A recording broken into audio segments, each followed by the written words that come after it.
Hello friends, as you can see, I need to replace the boot on the CV joint. It's all turn.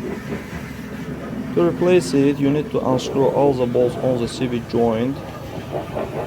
Friends, but before starting the video, subscribe to our channel, put like, and don't forget to put a bell so as not miss new video on the channel. And after that, to get the retaining ring.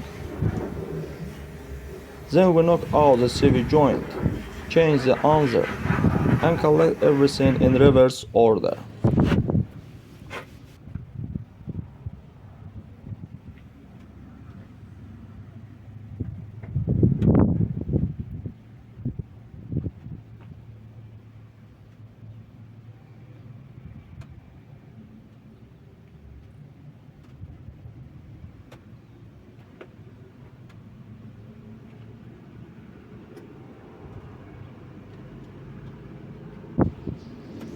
That's all guys, subscribe to our channel, put like, and don't forget to put a bell so as not miss new video on the channel.